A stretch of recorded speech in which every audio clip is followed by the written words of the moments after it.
6 bulan kemudian, dia cari lagi tengkorak dari PSK tersebut. Dia cari lagi, dia gali lagi, dan dia pun melakukan hubungan seks dengan tengkorak itu.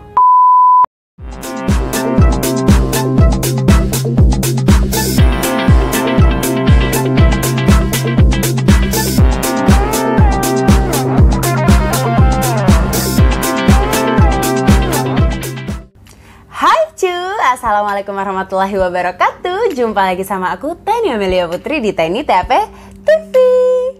Dan apa kabar kalian semuanya hari ini? Semoga tentunya baik-baik aja, selalu sehat dan selalu dalam lindungan Allah Subhanahu wa taala. Amin.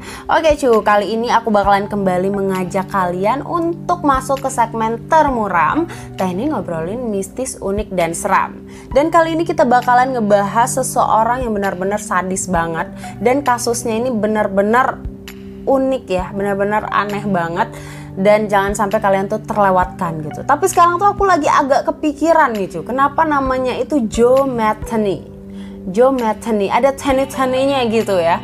Dan kasusnya itu kan terjadi sekitar tahun 90-an ke atas gitu kan. Jadi agak deket sama tahun kelahiran aku. Jangan bilang kalau orang tua aku tuh ngefans sama dia sampai nama aku jadi Teny gitu.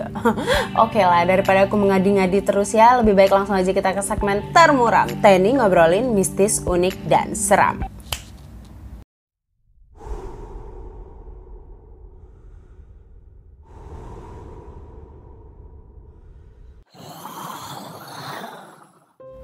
Ini merupakan kisah tentang seorang pembunuh berantai yang bernama Joe Metheny, yang membunuh para korbannya itu dengan sadis. Dan gak cuman itu, tapi dia juga membuat daging para korbannya itu menjadi hamburger. Gila, sadis banget. Jadi nama aslinya ini adalah Joseph Roy Metheny yang biasa dipanggil Joe. Nah, si Joe ini lahir di Baltimore, Maryland pada tanggal 2 Maret 1955. Si Joe ini cuy lahir dari keluarga yang cukup sederhana. Dia ini 6 bersaudara, dan ayahnya ini merupakan seorang alkoholik. Jadi kayak suka minum-minum alkohol dan juga menggunakan obat-obat yang terlarang gitu. Nah, kemudian di usia Joe yang ke-6 tahun, dia ini kehilangan ayahnya. Kemudian ibunya yang harus meneruskan perjuangan untuk menghidupi 6 orang anaknya. Jadi anaknya ini banyak banget gitu kan. Jadi ibu ini benar-benar harus bekerja keras untuk membuat anak-anaknya ini tetap bisa sekolah, tetap bisa makan seperti layaknya anak-anak lainnya gitu. Jadi sang ibu pun benar-benar bekerja keras siang dan malam. Jadi ibu ini jadi pelayan di bar, kemudian dia juga bekerja sebagai supir truk pengantar makanan gitu. Jadi benar-benar nggak ada waktu sama sekali untuk anak-anaknya. Yang dipikir oleh ibunya ini hanyalah uang, bagaimana caranya dia mendapatkan uang untuk menghidupi anak-anaknya ini. Nah, dari kisah masa kecilnya si Joe ini kita bisa lihat ya, mungkin dia ini benar-benar kurang kasih sayang dan perhatian dari orang tua. Jadi bisa jadi ini tuh merupakan faktor yang membuat si Joe ini tumbuh menjadi seseorang yang sangat-sangat sadis. Nah, tapi kemudian di tahun 1973 di usia Joe yang ke 18 tahun, dia ini menjadi seorang angkatan darat cuy. Jadi kayak kalau di Indonesia itu TNI gitu. Nah, kemudian si Joe ini sejak bekerja, dia ini mulai melupakan keluarganya gitu, yang kayak hilang kontak dan benar-benar jauh dari orang tua dan saudara-saudaranya. Tapi ternyata cuy, nggak berselang lama si Joe ini pun diberhentikan dari pekerjaannya, yang kemudian ngebuat dia tuh jadi kayak orang frustasi gitu. Jadi dia sering mabuk-mabukan, dia jadi seorang alkoholik dan juga menggunakan obat-obatan yang terlarang. Jadi kayak ayahnya dulu gitu loh cuy.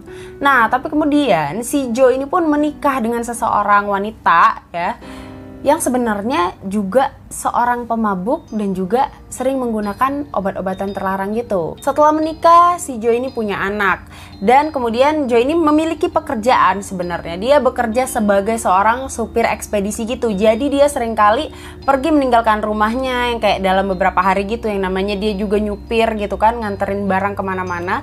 Nah kemudian cuy, entah apa yang ngebuat istrinya itu berpikir untuk meninggalkan si Joe ini. Apakah kurang perhatian, apakah kurang uang ya kan, kita juga nggak tahu. Nah kemudian si istrinya ini membawa anaknya kabur untuk meninggalkan Joe ini. Waktu Joe ini pulang ke rumah, selesai dia bekerja, dia ini benar-benar kaget banget ketika ngelihat istri dan anaknya itu udah nggak ada lagi di rumah, cu. Dan dia pun mencari informasi kan. Akhirnya dia tahu bahwa istri dan anaknya ini udah kabur. Dia benar-benar emosi banget. Ditambah lagi dengan masa lalu dia juga yang kelam. Jadi emosinya itu benar-benar labil dan nggak stabil gitu kan. Jadi ketika dia mencari-cari istrinya, dia pun mendapatkan informasi lagi yang bikin dia tuh makin naik pitam. Yaitu istrinya ini sekarang udah menjadi seorang PSK. Dan Joe ini juga benar-benar makin emosi lagi ketika dia dengar bahwa istrinya itu juga udah menjalin hubungan dengan seseorang yang homeless gitu. Jadi kayak tunawisma gitu, cu. Nah, kemudian anaknya juga ditelantarkan. Menurut informasi yang didapat sama si Joe ini, anaknya juga dijemput sama panti sosial gitu, cu. Jadi kayak benar-benar emosi banget kan, dan dendam banget dia sama si istrinya ini udah ninggalin dia, udah berkhianat gitu kan, kagak ada akhlaknya banget gitu kan, dan anaknya juga disia-siain. Kemudian dia ini benar-benar pengen balas dendam ke istrinya ini, cu. Jadi dia mencari keberadaan istrinya itu. Jadi cu, waktu si Joe ini mulai mencari istrinya, dia ini berjumpa sama dua orang yang homeless gitu. Kemudian dia pun bertanya kepada kedua cowok itu, kalian kenal nggak sama perempuan ini? Kalian pernah lihat nggak gitu kan? Dan mereka berdua itu jawab nggak pernah. Tapi si Joe ini tetap ngotot yang kayak rasa cemburu, rasa curiga, dan emosi dia tuh benar-benar membara banget saat itu. Ditambah lagi si Joe ini jadi curiga juga, kayak jangan-jangan lo deh yang jadi pacarnya bini gue gitu. Jadi kayak emosi dia tuh benar-benar nggak terkontrol gitu. Akhirnya ya setelah mereka tuh cekcok gitu, si Joe ini pun ngebacok kedua orang itu, cu. Jadi dia ngebunuh kedua orang itu. Nah kemudian si Joe ini pun lari gitu aja meninggalkan mayat dua orang ini tadi. Akhirnya sampailah si Joe ini ke sebuah jembatan gitu, cu. Kemudian dia bertemu dengan seorang PSK. Dan dia pun bertanya lagi sama si PSK ini, ada ngeliatin bininya nggak gitu kan. Kemudian si cewek ini kan nggak ngeliatin dan dia jawab enggak. Kemudian si Joe ini ngajakin si cewek ini ke bawah jembatan gitu, cu. Dikirain kayak mau diajak enak-enak gitu kan. Nah tapi ternyata ya si Joe ini malah memperkosa dan juga membunuh si cewek ini. Kemudian dia ketemu lagi cewek satu lagi, diajak lagi ke tempat yang tadi dan juga dilakukan hal yang sama gitu loh, diperkosa dan juga dibunuh. Nah ketika Joe ini melakukan hal tersebut, ada seseorang yang lagi mancing nih di bawah jembatan tersebut, seorang bapak-bapak gitu. Nah kemudian gara-gara bapak itu ngelihat apa yang dilakukan sama si Joe ini kan jadi takut gitu kan, jadi panik. Kemudian dia pun langsung ngebacok si bapak itu juga. Dan akhirnya bapak itu juga ikutan jadi korban gitu loh. Karena ngelihat udah bergelimpangan mayat-mayat ini, kemudian dia pun mengikat mayat-mayat tersebut dengan batu dan ditenggelamkan di dalam sungai. Jadi benar-benar bersih banget gitu loh. Kayak nggak tersisa dan nggak ditemukan sama sekali nih mayat ketiga orang itu. Nah, tapi si Joe ini lupa kan bahwa dia tadinya udah ngebacok dua orang yang homeless tadi gitu. Nah, kemudian orang-orang ini tuh nggak tahu masih hidup atau enggak. Yang jelas ditemukan oleh polisi dan kemudian Joe ini pun tertangkap, cu. Nah, tapi polisi tuh nggak tahu sama sekali bahwa Joe ini udah melakukan pembunuhan bahkan lebih dari itu gitu kan. Bahkan ada 3 orang lagi. Ketika si Joe ini tertangkap dan dia pun ditahan nggak lebih dari 2 tahun, cu. Jadi kayak sebentar karena nggak banyak bukti bahwa dia itu melakukan pembunuhan gitu loh, nggak ada buktinya. Nah jadi dia pun dikeluarkan dari penjara. Nah saat si Joe ini udah keluar dari penjara, cu, dia ini kembali bekerja. Kemudian karena dia udah nggak punya tempat tinggal dan juga dia bingung harus gimana ya kan, dia minta tolong lah ke bosnya. Dia pengen tinggal di sebuah mobil bekas gitu, jadi kayak mobil truk bekas, bisa dikatakan mobil pick up lah gitu. Nah kemudian akhirnya bosnya ini pun memberikan izin si Joe ini untuk tinggal di mobil itu.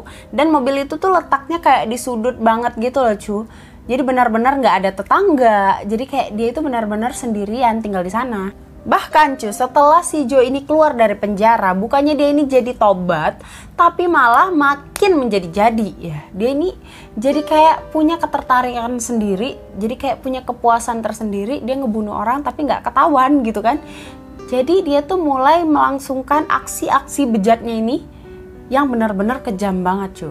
Di hari Senin sampai dengan Jumat, si Jo ini kan bekerja di perusahaan tersebut kan. Dan kemudian di weekendnya, Sabtu dan Minggu, dia itu memilih untuk berjualan hamburger di tempat tinggalnya cu, di bekas mobil itu. Nah dari sinilah cu, dia itu mengajak satu persatu PSK cu yang menjadi korbannya. Nah mungkin dia ini kan benar-benar punya dendam pribadi ya sama istrinya. Jadi kayak dia benci banget. Dan kemudian jadi dendam sama orang-orang yang punya profesi yang sama. Ngeri banget kan. Terus si PSK ini kan juga kayak nggak curiga kan. Diajakin cowok ya dikira mau diajak gitu kan. Nah tapi ternyata enggak gitu. Sampai di sana memang dia diperkosa tapi secara sadis. Kemudian disiksa, dibunuh, dipotong-potong, bahkan dicincang-cincang. Dan kemudian dagingnya itu dimasukkan ke dalam kotak-kotak Tupperware gitu cu. Tapi dipisahkan juga kayak tulang-tulangnya atau beberapa bagian tubuh yang tidak bisa dijadiin bahan hamburger, maka itu bakalan dikubur. Jadi dikubur di lahan di belakang mobilnya itu, kayak agak jauh lah lahannya itu di ujung-ujung gitu. Nah kemudian daging yang bisa diolah dan digunakan sama dia dimasukkan ke dalam kotak Tupperware dan disimpan ke dalam freezer. Gak cuma sekali aja cu, tapi berulang-ulang dia lakukan seperti itu ya. Karena daging-daging korbannya ini digunakan untuk dia jualan hamburger gitu loh. Yang ngebuat dia lebih irit mungkin modalnya. Nah daging tersebut dicampurkan dengan daging babi cu. Daging manusia campur daging babi. Dan dia tuh bilang bahwa daging manusia jika dicampurkan dengan daging babi itu tuh nggak bakalan tercium atau nggak bakal terciduk lah bahwa itu tuh daging aneh gitu loh, karena katanya tekstur dan rasanya tuh hampir sama, apalagi kalau udah dikasih bumbu. Anjay. Dan kebayang nggak sih kayak yang ngebeli makan secara nggak langsung, secara nggak sengaja, mereka pun jadi kanibal. Tepat pada tanggal 8 Desember 1996 cuy. Ini tuh merupakan akhir dari kejahatan si Jo ini.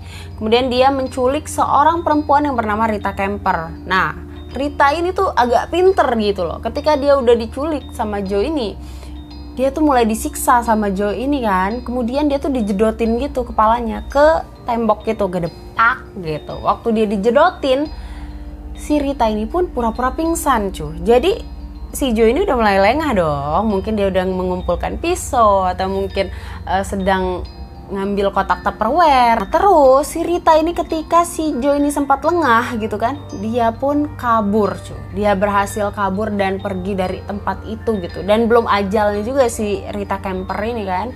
Kemudian dia berlari sekencang-kencangnya, bahkan memanjat pagar yang cukup tinggi cuy. Nah kemudian juga akhirnya dia bertemu dengan seorang sopir gitu.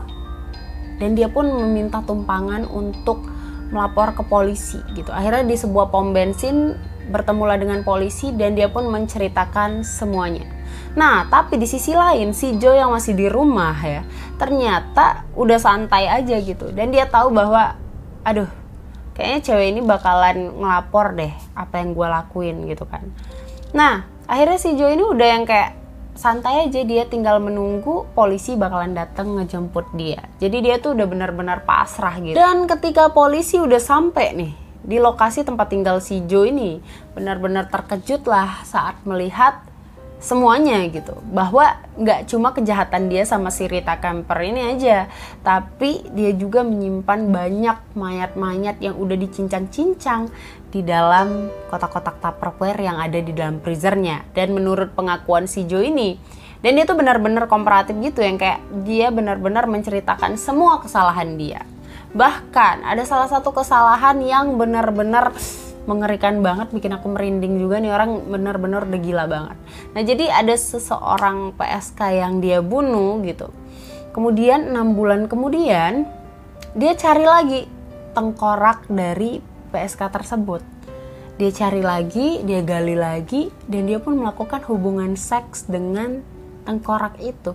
Gila gak sih cuy? Nah ketika si Jo ini udah benar-benar mengaku semua yang dia lakukan, ya ternyata orang-orang yang udah dibunuh sama si Jo ini bahkan mencapai ke angka 10 sampai dengan 13 orang.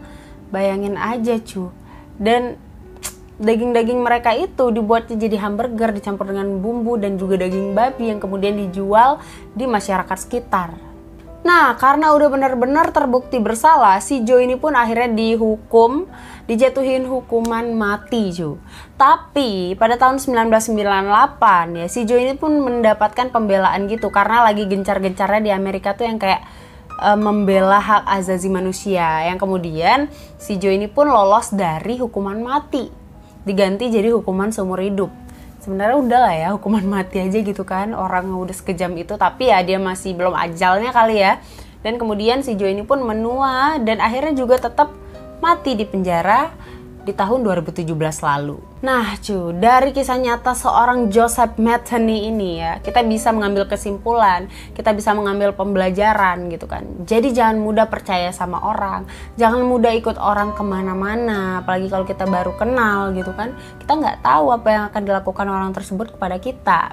Dan juga ya sebagai orang tua harus memberikan perhatian kepada anaknya, supaya anaknya tuh bisa tumbuh dan berkembang dengan baik. Nah, oke cu, baiklah, semoga kalian suka dengan cerita ini dan juga request ke aku, komen di bawah sini ya, kalian pengen aku ceritain apa lagi dan pengen aku bahas apa lagi. Dan by the way, jangan lupa juga untuk support terus channel aku dengan cara subscribe tentunya, terus juga di like, di share sebanyak-banyaknya, dan juga jangan lupa di follow Instagram aku juga buat kalian yang pengen